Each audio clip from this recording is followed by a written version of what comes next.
क्या रे, तुझे कितनी बार बोला है कि हफ्ता टाइम पे दिया कर, अभी तक तुमने हफ्ता नहीं दिया है। मैडम जी माफ कर दो। भगवान कसम आज बोनी भी नहीं हुई है, शाम तक पक्का दे दूंगा ना।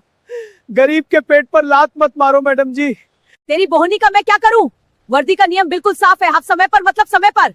अब इन टमाटरों को सड़क से उठा ले, और सुन, अगली बार यहाँ अपना ठेला दिखाया तो तुझे और तेरे ठेले दोनों को थाने ले जाऊंगी।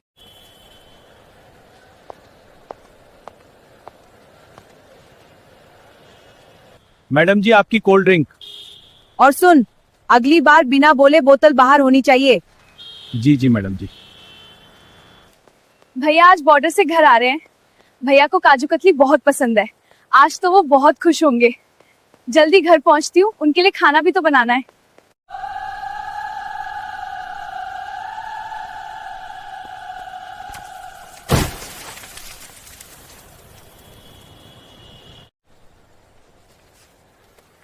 ये क्या बदतमीजी है? Sorry, I am so sorry madam ji, मेरा ध्यान नहीं था, मुझे माफ कर दीजिए। सॉरी? तेरी इतनी हिम्मत कि तूने इंस्पेक्टर भवानी की वर्दी खराब कर दी, अंधी है क्या? नहीं मैडम, मेरा सच में मतलब नहीं था, भीड़ बहुत थी, सच में गलती से हो गया। मैं अपने फौजी भाई के लिए सामान ले जा रही थी, प्लीज मुझे जाने दीजिए। फौजी भाई की धौंस दिखा रही है मुझे। इससे पहले कि प्रिया कुछ और बोल पाती, भवानी ने अपना भारी हाथ उठाया और प्रिया के गाल पर एक जोरदार थप्पड़ जड़ दिया। थप्पड़ इतना तेज था कि प्रिया जमीन पर गिर पड़ी। पूरे बाजार में खड़े लोग सन्न रह गए। सबको बुरा लग रहा था, लेकिन खाकी वर्दी के खौफ ने सबके मुंह पर ताला लगा रखा था। आदित्य डीएम, जो अब तक चुपचाप सब देख रही थी, उसने अपना दुपट्टा थोड़ा और कस लिया। उसकी आंखों में अब इंस्पेक्टर भवानी के लिए रहम की कोई गुंजाइश नहीं बची थी। प्रिया जमीन पर बैठी फूट फूट कर रो रही थी। उसने अपने कांपते हाथों से अपना मोबाइल निकाला। उसका भाई विक्रम बस शहर के बस स्टैंड पर पहुंच ही गया था। प्रिया ने रोते हुए विक्रम को कॉल मिलाया। जैसे ही विक्रम ने फोन उठाया, प्रिया सिसकते हुए बस इतना ही बोल पाई, भैया जल्दी आ जाओ, सुभाष मार्केट में एक पुलिस वाली मुझे बहुत मार रही है, भैया मुझे बचा लो। फोन स्पीकर पर था। उधर से विक्रम की भारी और घबराई हुई आवाज आई, प्रिया क्या हुआ, कौन मार रहा है तुझे? तू रोना बंद कर, मैं बस 5 मिनट में वहां पहुंच रहा हूं। भवानी ने यह सुना तो जोर से हंसी। उसने प्रिया के हाथ से फोन छीन लिया और कॉल काट दी और बोली, बुला ले अपने फौजी भाई को, आज मैं भी देखती हूं कि वो आर्मी वाला इस पुलिस वाली का क्या बिगाड़ लेता है।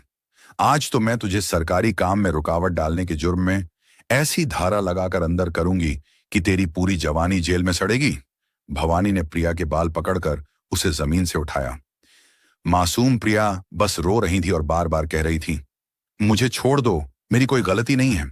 दूर खड़ी अदिति ने अब अपनी जेब से फोन निकाला। उसने किसी को कॉल किया और बस इतना कहा, मैं सुभाष मार्केट में हूं, अभी फोर्स मत भेजना, बस तुम वहां पहुंचो, मैं तुम्हें एक लोकेशन भेज रही हूं। यह कॉल उसने अपने भाई राहुल को किया था, जो एक वकील है। सुभाष मार्केट में एकदम सन्नाटा पसरा हुआ था। सिर्फ एक ही आवाज आ रही थी, और वो थी प्रिया के रोने की, और जमीन पर उसकी खरीदी हुई मिठाइयां बिखरी पड़ी थीं, जो वो अपने फौजी भाई के लिए बड़े प्यार से लेने आई थी। उसके गाल पर इंस्पेक्टर भवानी के थप्पड़ के 5 उंगलियों के निशान लाल हो गए थे। इंस्पेक्टर भवानी अपनी पुलिस जीप के बोनट पर टेक लगाकर खड़ी थी। उसके चेहरे पर एक अजीब सी घमंडी मुस्कान थी। उसे मजा आ रहा था। उसे इस बात का घमंड था कि पूरे बाजार में किसी की हिम्मत नहीं हुई जो आगे आकर इस लड़की को बचा सके। ये आजकल के बच्चे जरा सी पुलिस की वर्दी देख लेते हैं तो घबरा जाते हैं और बात करते हैं। फौजी भाई की भवानी ने अपने पास खड़े हवलदार से कहा और जोर से हंसने लगी। हवलदार भी चमचागिरी करते हुए हंसने लगा। भीड़ में खड़ी आदिति डीएम की नजरें लगातार भवानी पर ही टिकी थीं। अदिति के चेहरे पर कोई भाव नहीं था, लेकिन अंदर ही अंदर उसका खून खौल रहा था। उसने अपने फोन का कैमरा ऑन कर लिया था और चुपचाप वीडियो बना रही थी। एक डीएम होने के नाते उसे पक्के सबूत चाहिए थे। वो जानती थी कि आज भवानी का घमंड टूटने वाला है। बस सही वक्त का इंतजार था। तभी बाजार के दूसरे कोने से एक लड़का भीड़ को चीरते हुए पागलों की तरह भागता हुआ आ रहा था। उसके कंधे पर एक बड़ा सा आर्मी का हरा बैग था। उसने सिंपल सी टी शर्ट और जीन्स पहनी हुई थी, लेकिन उसकी चाल और उसकी बॉडी बता रही थी कि वो कोई आम इंसान नहीं है। उसके पैरों में आर्मी वाले भारी बूट थे, जिनकी आवाज जमीन पर जोर जोर से आ रही थी। ये विक्रम था, जो विक्रम पिछले 10 महीने से बॉर्डर पर ड्यूटी कर रहा था।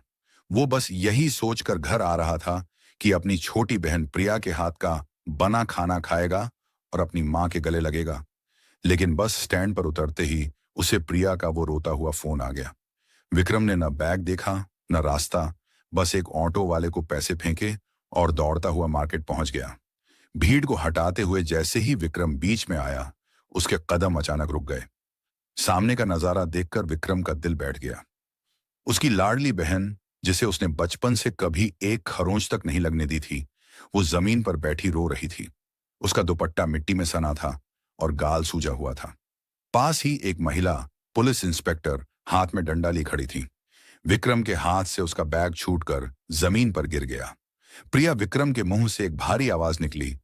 प्रिया ने जैसे ही अपने भाई की आवाज सुनी, वो एक झटके में उठी और दौड़कर विक्रम के गले लग गई। भैया, भैया आ गए आप? इन्होंने मुझे मारा भैया, मेरी कोई गलती नहीं थी, मैंने कुछ नहीं किया। प्रिया विक्रम के सीने से लगकर ऐसे रोने लगी जैसे कोई छोटा बच्चा अपनी मां को देखकर रोता है। विक्रम का दिल अंदर से छलनी हो गया। उसने प्रिया के सिर पर हाथ फेरा और उसे शांत करते हुए कहा, चुप हो जा मेरी गुड़िया, तेरा भाई आ गया है ना, अब कोई तुझे हाथ नहीं लगाएगा, रोना बंद कर। विक्रम ने प्रिया का चेहरा अपने हाथों में लिया और उसके गाल पर थप्पड़ का लाल निशान देखा। विक्रम की आंखों में जो अभी तक एक भाई का प्यार था, वो अचानक से एक फौजी के भयंकर गुस्से में बदल गया। उसकी नसें तन गईं और आंखें लाल हो गईं। उसने प्रिया को धीरे से अपने पीछे किया और इंस्पेक्टर भवानी की तरफ पलटा। किसने हाथ उठाया मेरी बहन पर? विक्रम की आवाज इतनी तेज और भारी थी कि पीछे खड़े कुछ लोग डर के मारे एक कदम पीछे हट गए। भवानी ने अपना काला चश्मा आंखों से हटाया और बड़ी बदतमीजी से विक्रम को ऊपर से नीचे तक देखा। तो इंस्पेक्टर भवानी ने अकदते हुए कहा, मैंने उठाया है, क्या कर लेगा तू? तू ही है वो फौजी भाई जिसकी ये धमकी दे रही थी। शक्ल से तो तू कोई गली का गुंडा लगता है। तू मुझे बताएगा कि पुलिस को अपना काम कैसे करना चाहिए। भवानी डंडा घुमाते हुए विक्रम के पास आई। विक्रम ने अपनी मुट्ठी कस ली। मैडम, मैं पुलिस की वर्दी का बहुत सम्मान करता हूं। मैं खुद देश की वर्दी पहनता हूं। हम सरहद पर बर्फ में और गोलियों के बीच अपनी जान इसलिए दांव पर लगाते हैं ताकि हमारे देश के लोग, हमारी मां बहनें अपने ही शहर में सुकून से जी सकें, सुरक्षित रह सकें। और आप उसी वर्दी को पहनकर मासूमों पर गुंडागर्दी कर रही हैं। भवानी को विक्रम की बातें तीर की तरह चुभी। उसका ईगो हर्ट हो गया कि इतने लोगों के सामने एक आम सा लड़का उसे ड्यूटी सिखा रहा है। तो भवानी गुस्से में चिल्लाई, ओए फौजी, ज्यादा डायलॉग बाजी मत कर। ये कोई फिल्म नहीं चल रही है, ये मेरा इलाका है, यहां मेरी मर्जी चलती है। तेरी बहन ने बदतमीजी की, मेरी सरकारी वर्दी पर कोल्ड ड्रिंक गिराई। मैंने सिर्फ एक थप्पड़ मारा है। अगर मेरा दिमाग घूमा तो दोनों भाई बहन को अंदर डाल दूंगी और ऐसी धुलाई करूंगी कि सारी फौजीगिरी भूल जाएगा। विक्रम एक कदम आगे बढ़ा। उसकी आंखों में रत्ती भर भी डर नहीं था। सरकारी वर्दी, ये वर्दी जनता की रक्षा के लिए है मैडम, जनता को डराने के लिए नहीं। मेरी बहन ने गलती से आपसे टकरा गई होगी, उसके लिए आप उसे थप्पड़ कैसे मार सकती हैं? कानून आपको यह हक नहीं देता। आपको मेरी बहन से माफी मांगनी होगी। विक्रम ने सीधे भवानी की आंखों में देखकर कहा, माफी? मैं? इंस्पेक्टर भवानी एक सड़क छाप लड़की से माफी मांगेगी? भवानी गुस्से से पागल हो गई। उसने अपने हवलदारों को इशारा किया, ओए पकड़ो इस फौजी को, इसका बहुत खून खौल रहा है ना, आज इसे हवालात की हवा खिलाते हैं। दोनों को गाड़ी में डालो, इन पर पुलिस पर हमला करने का केस ठोकूंगी। दो मोटे मोटे हवलदार विक्रम की तरफ आगे बढ़े। एक ने विक्रम का कॉलर पकड़ने की कोशिश की। विक्रम ने बस अपना एक हाथ उठाया और उस हवलदार का हाथ इतनी जोर से मरोड़ा कि हवलदार दर्द से चीख पड़ा। विक्रम ने उसे हल्का सा धक्का दिया और वो सीधा जीप से जा टकराया। मैंने कहा ना, मैं वर्दी का सम्मान करता हूं, इसलिए हाथ नहीं उठा रहा। लेकिन अगर किसी ने मेरी बहन को छूने की भी कोशिश की तो मैं ये भूल जाऊंगा कि सामने पुलिस है या गुंडा। विक्रम की दहाड़ पूरे बाजार में गूंज उठी। अब भवानी का पारा 7वें आसमान पर पहुंच गया। पूरे बाजार के सामने उसकी बेइज्जती हो रही थी। उसने अपना डंडा कसकर पकड़ा और खुद विक्रम की तरफ दौड़ पड़ी। वो सीधे विक्रम के सिर पर डंडा मारने वाली थी। तभी उसकी बहन प्रिया चीख पड़ी। भैया भीड़ में खड़ी अदिति डीएम को लगा कि अब पानी सिर से ऊपर जा रहा है। उसने अपना फोन जेब में रखा और आगे बढ़ने के लिए अपना पहला कदम उठाया। वो अब और बर्दाश्त नहीं करने वाली थी, लेकिन इससे पहले कि भवानी का डंडा विक्रम को लगता या अदिति बीच में आती, अचानक एक हाथ बीच में आया और उसने हवा में ही भवानी के डंडे को मजबूती से पकड़ लिया। भवानी ने झटके से डंडा खींचने की कोशिश की, लेकिन सामने वाले की पकड़ बहुत मजबूत थी। भवानी ने गुस्से से मुड़कर देखा कि आखिर किसकी इतनी जुर्रत हुई जो इंस्पेक्टर भवानी का डंडा रोक ले। सामने एक लंबा, स्मार्ट और चश्मे वाला लड़का खड़ा था। उसने काले रंग का कोट ब्लेजर पहना हुआ था और उसके हाथ में कुछ फाइलें थीं। चेहरे पर एक शांत लेकिन बहुत ही कॉन्फिडेंट मुस्कान थी। यह था वकील राहुल। राहुल ने भवानी के डंडे को छोड़ते हुए बहुत ही आराम से कहा, गुड आफ्टरनून इंस्पेक्टर। साहिबा पुलिस मैनुअल के सेक्शन 46 के तहत आप दिन दहाड़े बिना किसी महिला कांस्टेबल के और बिना किसी अरेस्ट वारंट के इस लड़की को न तो गिरफ्तार कर सकती हैं और न ही हाथ लगा सकती हैं।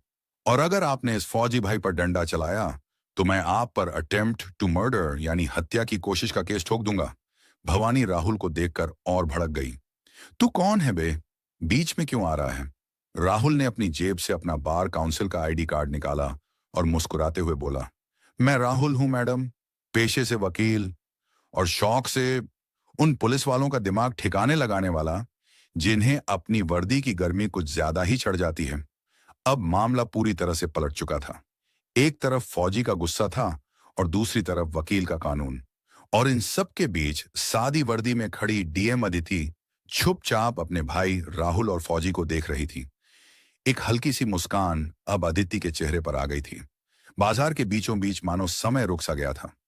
एक तरफ गुस्से से लाल इंस्पेक्टर भवानी खड़ी थी, जिसके हाथ में पकड़ा हुआ डंडा अब राहुल वकील के हाथ में था।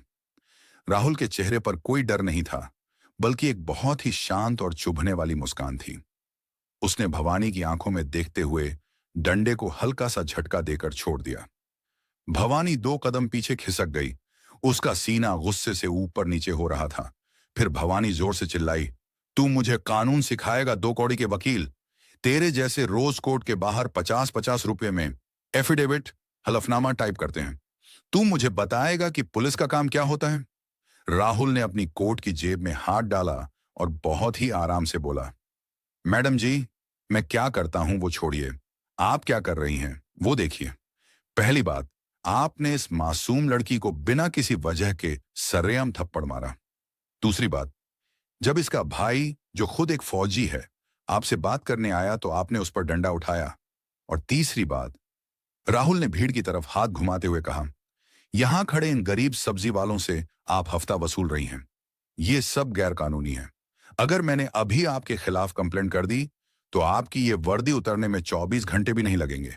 वर्दी उतारेगा तू मेरी? भवानी जोर जोर से हंसने लगी। उसकी हंसी में इतना घमंड था कि वहां खड़े लोगों को भी उससे नफरत होने लगी। भवानी ने अपने दोनों हाथ कमर पर रखे और राहुल के करीब आकर बोली, अबे ओए वकील, कान खोलकर सुन ले।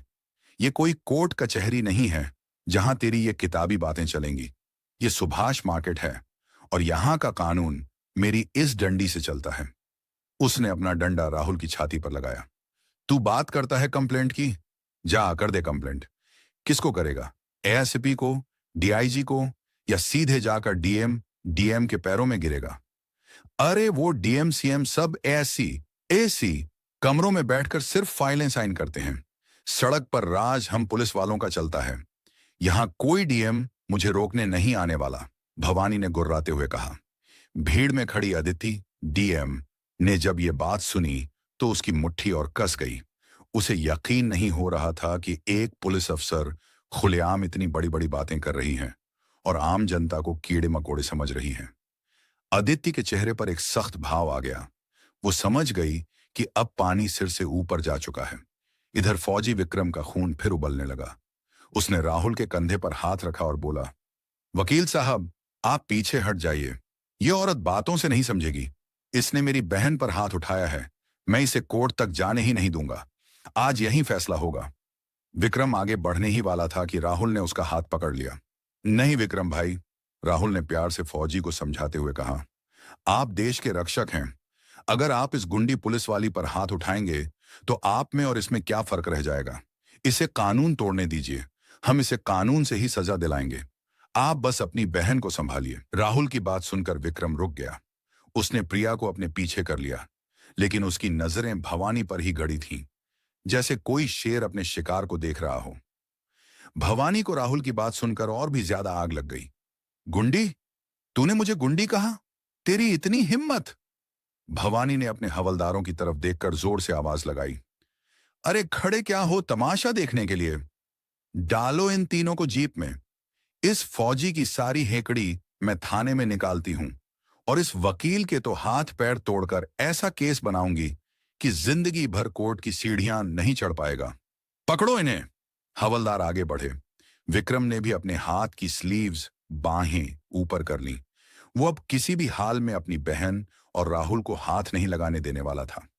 माहौल एकदम गर्मा गया था। ऐसा लग रहा था कि बस अब बाजार में खून खराबा होने ही वाला है। तभी भवानी खुद राहुल की तरफ झपटी। उसका ईगो इतना हर्ट हो चुका था कि वो अपने हाथों से राहुल को मारना चाहती थी। उसने अपना डंडा हवा में उठाया और राहुल के सिर पर पूरी ताकत से मारने के लिए हाथ नीचे किया।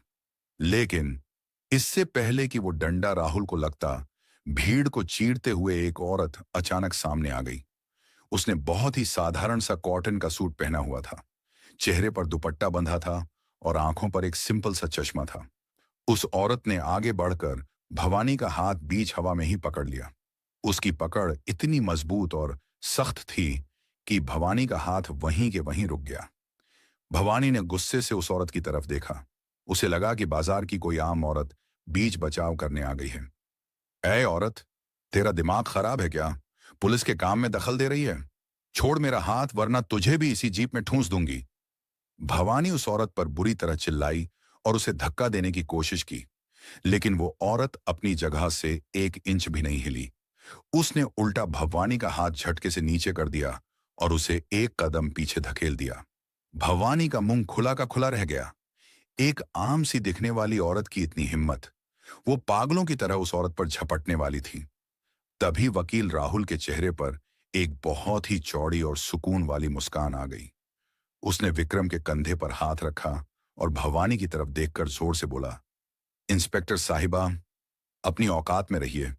आप जिस पर हाथ उठाने जा रही हैं और जिसे आप धक्का दे रही हैं, वो सिर्फ मेरी बहन नहीं है।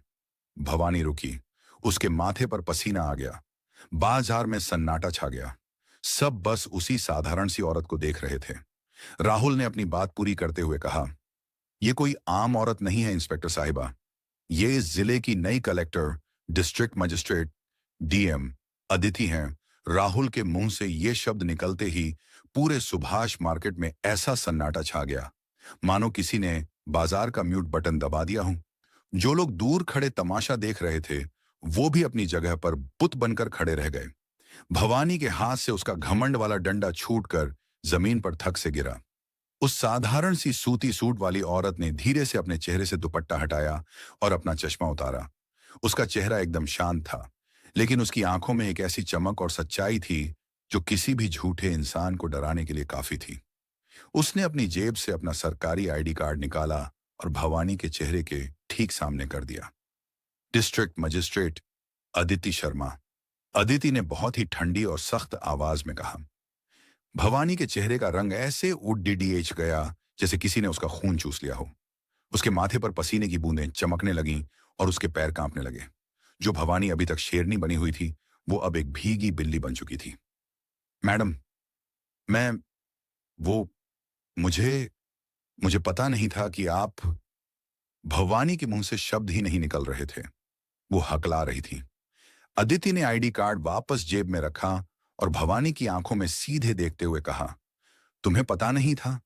इसका मतलब है कि अगर मेरे सामने कोई आम औरत होती तो तुम उसे बेदर्दी से पीट देती, सिर्फ इसलिए क्योंकि तुम्हारे शरीर पर यह खाकी वर्दी है। भवानी ने नजरें नीचे कर ली। वो कुछ नहीं बोल पाई। तुम अभी कह रही थी ना इंस्पेक्टर कि डीएम सिर्फ एससी एसी कमरों में बैठकर फाइलें साइन करते हैं। अदिति ने आगे बढ़कर कहा, तुम्हें क्या लगा सरकार हमें जो कुर्सी देती है वो सिर्फ आराम करने के लिए है? मैं पिछले आधे घंटे से इसी बाजार में खाड़ी डाडी होकर तुम्हारी सारी गुंडागर्दी देख रही थी। तुमने एक गरीब सब्जी वाले का ठेला पलट दिया, इस मासूम लड्ढकी को बिना बात के थप्पड़ मारा, और जब एक फौजी भाई अपनी बहन को बचाने आया तो तुमने उस पर भी डंडा उठाया। पास खद्दे हवलदार, जो अभी तक विक्रम और राहुल को पकड़ने के लिए उछल रहे थे, वो डर के मारे 2 कदम पीछे खिसक गए। उन्हें समझ आ गया था कि आज उनकी मैडम की नौकरी जाने वाली है। अदिति की आवाज अब और तेज हो गई। ये वर्दी जो तुमने पहनी है ना भवानी, ये तुम्हें जनता की रक्षा करने के लिए दी गई है, उन पर अपना जोर आजमाने के लिए नहीं। तुमने इस वर्दी का सरेआम मजाक बनाया है। तुम्हें तो पुलिस डिपार्टमेंट में रहने का कोई हक ही नहीं है। भवानी रोने जैसी हो गई। उसने हाथ जोड़ ढाला ली। मैडम, प्लीज मुझे माफ कर दीजिए, मुझसे बहुत बड़ी गलती हो गई। आइंदा ऐसा नहीं होगा मैडम। मेरी नौकरी। गलती? अदिति ने उसे बीच में ही रोक दिया। यह गलती नहीं थी इंस्पेक्टर, ये तुम्हारा घमंड था, और घमंड की माफी नहीं होती, सजा होती है। अदिति ने अपने भाई राहुल की तरफ देखा और बोली, राहुल, एसपी साहब को कॉल लगाओ और कहो कि इंस्पेक्टर भवानी को मैंने ऑन द स्पॉट सस्पेंड कर दिया है। इनके खिलाफ डिपार्टमेंटल इंक्वायरी जांच बैठेगी और इन पर अपनी पावर का गलत इस्तेमाल करने और एक आम नागरिक पर हाथ उठाने का केस भी दर्ज होगा। ये सुनते ही भवानी धड्डा हाम से जमीन पर गिर पड्डी और रोने लगी। लेकिन बाजार में खड्डे किसी भी इंसान को उस पर तरस नहीं आ रहा था। सबको लग रहा था कि आज भगवान ने सही इंसाफ किया है। अदिति ने भवानी की तरफ से मुंह मोद्दा और प्रिया के पास गई। प्रिया अभी भी डरी हुई थी और विक्रम के पीछे खड़ी ही थी। अदिति के चेहरे पर अब कोई गुस्सा नहीं था। उसके चेहरे पर एक बड़ी बहन वाला प्यार था। उसने प्रिया के पास जाकर बहुत ही नरमी से उसके दोनों हाथ पकड़ दींच लिए। मुझे माफ कर दो बेटा, अदिति ने बहुत ही इमोशनल आवाज में कहा। प्रशासन और पुलिस की तरफ से मैं तुमसे माफी मांगती हूं। तुम अपने फौजी भाई के लिए खुशी खुशी मिठाई लेने आई थी और तुम्हें यह सब सहना पड़ा। ये निशान, प्रिया के गाल की तरफ इशारा करते हुए, तुम्हारे गाल पर नहीं, हमारे सिस्टम के मुंह पर एक तमाचा है। लेकिन मैं वादा करती हूं, अब इस शहर में कोई भी पुलिस वाला किसी मासूम पर हाथ उठाने से पहले 1000 बार सोचेगा। यह सुनकर प्रिया की आंखों से आंसू छलक पड़े। उसने बस धीरे से सिर हिलाया और अदिति को देखकर मुस्कुरा दी। उसे अब बहुत सुकून मिल रहा था। फिर अदिति विक्रम की तरफ मुद्दी। विक्रम की आंखों में अब गुस्सा नहीं, बल्कि अदिति के लिए बहुत इज्जत थी। अदिति ने पीछे हटकर विक्रम को देखा और फिर पूरे सम्मान के साथ अपना दायां हाथ उठाया और एक शानदार सैल्यूट किया। आप सरहद पर बर्फ में और गोलियों के बीच खड्डाढ़े होकर इस देश की रक्षा करते हैं विक्रम जी। आप हमारी असली ढाल हैं, अदिति ने कहा। यह हमारी जिम्मेदारी है कि जब आप वहां हमारे लिए लड़डीएच रहे हों तो आपके पीछे आपका परिवार यहां अपने ही शहर में सुरक्षित रहे। आज जो हुआ उसके लिए मुझे बहुत अफसोस है। आप अपनी बहन को लेकर शान से अपने घर जाइए। आज के बाद कोई भवानी आपको परेशान नहीं करेगी। विक्रम का सीना गर्व से चौड़ा हो गया। उसने भी पूरे फौजी अंदाज में अदिति को सैल्यूट वापस किया। जय हिंद मैडम, आज आपने साबित कर दिया कि जब एक सही अफसर कुर्सी पर बैठता है तो आम जनता को किसी से डरने की जरूरत नहीं पड़ जाती। राहुल ने विक्रम से हाथ मिलाया और बोला, भाई छुट्टियां एंजॉय करो और बहन के हाथ का बढ़िया खाना खाओ। कोई लीगल जरूरत पड़ जाए तो तुम्हारा ये वकील भाई हमेशा हाजिर है। विक्रम ने मुस्कुराकर राहुल को गले लगा लिया। उसने जमीन से अपनी बहन की मिठाइयां और अपना आर्मी वाला बैग उठाया।